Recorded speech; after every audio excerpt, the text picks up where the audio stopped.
umat Islam di sana itu minor. Karena PSK atau PL itu perlu kita sentuh, jangan pernah suudzon.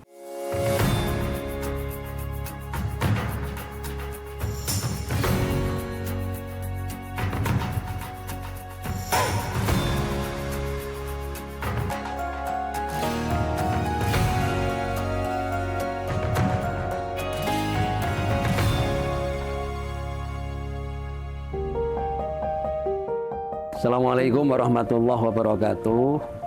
Saya nama Ahmad Fauzi, SPDI MAG. Saya selaku penyuluh agama Kecamatan Selomerto.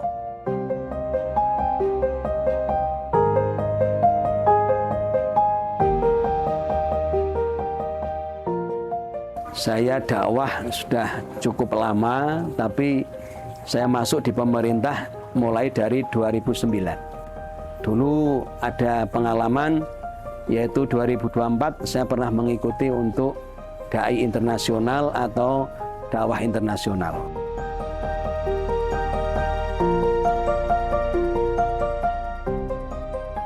Tantangan dalam dakwah itu sebenarnya ya banyak.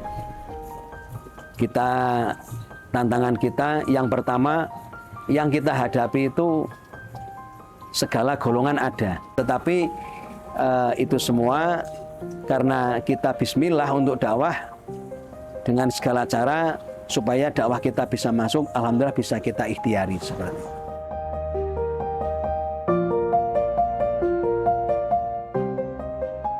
Jadi itu perjalanan spiritual dakwah yang luar biasa, karena perjalanan kurang lebih 23 jam dengan pesawat, jadi sangat jauh.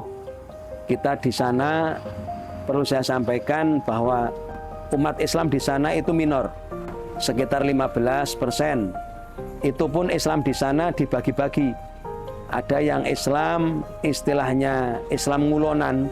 Islam ngulon atau ngolonan, itu orang-orang Islam tapi yang masih memegang tradisi-tradisi. Itu mereka yang dulu dari Indonesia, kemudian pindah ke sana. Sehingga tradisi-tradisi yang ada di Indonesia masih dikembangkan. Kenapa mereka terkenal dengan Islam ngulon atau ngulonan? Karena mereka itu di sana sholatnya masih menghadap barat. Sementara yang benar itu sebenarnya menghadap ke timur, karena sudah di belakang bumi gitu. Yang kedua adalah Islam yang sudah mengalami perubahan, artinya sudah tidak tradisi lagi, tapi Islam-Islam yang sudah mengikuti hukum-hukum yang ada, sudah tidak begitu memegang tradisi-tradisi, tetapi mereka sholatnya juga sudah menghadap ke arah kiblat yang sesungguhnya.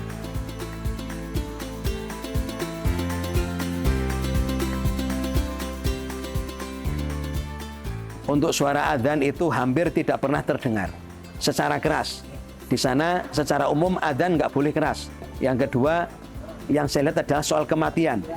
Di sana kalau ada orang meninggal, itu meskipun agamanya macam-macam, rasa persaudaranya itu luar biasa. Jadi contoh ada orang Islam meninggal, ketika dia punya saudara agamanya Buddha, Hindu, Kristen, mereka non-Islam itu akan datang sampai prosesi pelepasan jenazah. Jadi di sana masih luar biasa terkait dengan hal-hal toleransi.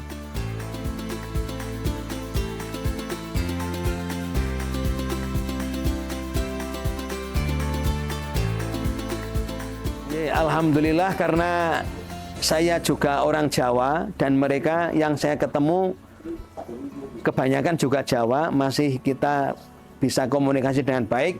Tetapi kalau kita nggak bisa bahasa asing sulit, karena di sana sehari-hari adalah bahasanya Belanda dan bahasa Inggris. Meskipun Jawa pun Jawanya bukan seperti kita, tapi alhamdulillah kita bisa masuk, kita bisa diterima dan kita bisa memahami sebenarnya model dakwah seperti apa yang mereka inginkan, seperti itu.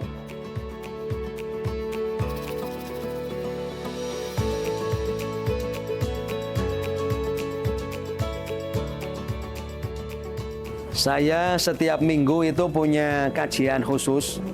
Ini diawali sebenarnya dari Taman Ainun Habibie. Jadi kita punya majelis taklim kajibon, kajian outbound. Yang orang-orang kita rekrut yang awal adalah satu, para ojek online. Kemudian pedagang asongan. Dan yang ketiga adalah pengamen. Pengamen kita kumpulkan untuk ngaji bareng. Itu awal mulanya. Kenapa saya seperti itu? Karena saya melihat orang-orang itu hampir jarang tersentuh oleh agama. Mereka kita wadahi dalam satu wadah majelis taklim kajibon. Tetapi karena di Taman Ainul Habibie itu sering hujan, sehingga kita pindahkan ke Pasiban.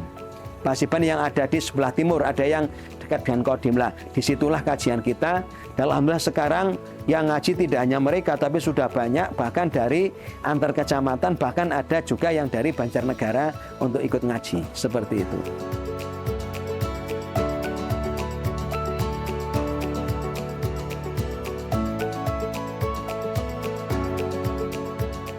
Alasannya karena saya melihat mereka itu husnudon saya, mereka orang baik-baik, mereka pengen ngaji.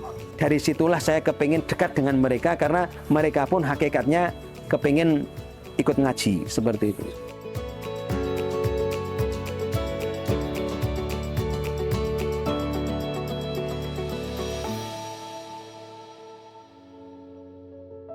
Kalau yang di penjara, yang jelas kita model pengajiannya kita banyak diskusi, kita tanya jawab seputar hukum Islam. Karena kebanyakan yang masuk di penjara itu satu, mereka yang mohon maaf memang untuk sholat tadinya pada nggak sholat. Mereka rata-rata tidak pada sholat, tidak kenal Tuhan, dan tidak bisa baca Al-Quran.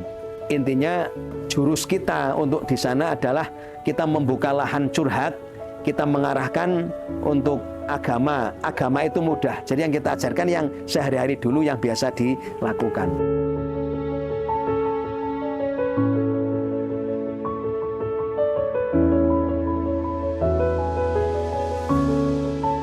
Ada yang kajibon itu sekarang di Pasiban setiap Ahad. Kemudian kalau hari Sabtu itu di Jami, itu saya punya kajian, kita gantian mubaliknya. Kemudian kalau hari Rabu di Harmoni, ini Majelis Taklim Happy Harmoni. Kemudian kalau hari Selasa saya punya kajian juga, ada di Masjid Nurul Iman. Kemudian kajian yang di pasar ada jamaah Jum'ah Berkah. Kemudian di desa-desa kita masih banyak. Kalau di data saya pernah mencatat kurang lebih majelis taklim saya, pernah saya data itu kurang lebih sekitar 40-an majelis taklim saya.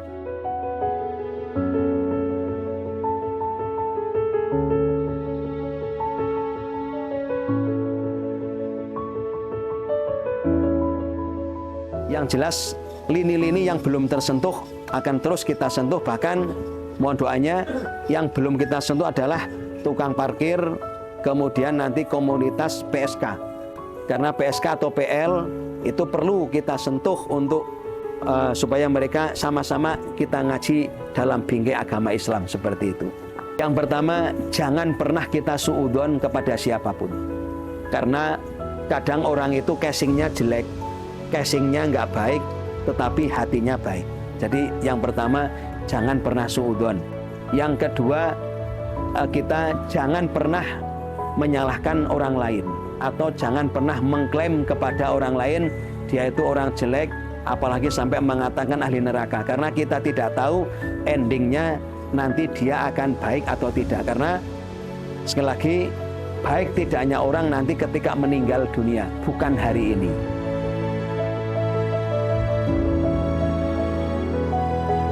Harapan saya, majelis taklim saya semakin banyak, semua manusia di Wonosobo, semua komunitas bisa ngaji apapun komunitasnya, dan dakwah ini untuk rahmatan lil alamin, tidak terpetak-petakan hanya kepada si A si B, tapi siapapun manusia Wonosobo, orang Wonosobo bisa mengikuti, bisa menikmati, dan akhirnya Islam rahmatan lil alamin, hidupnya akan menjadi lebih berkah, dan semakin dekat dengan Allah yang Maha Kuasa.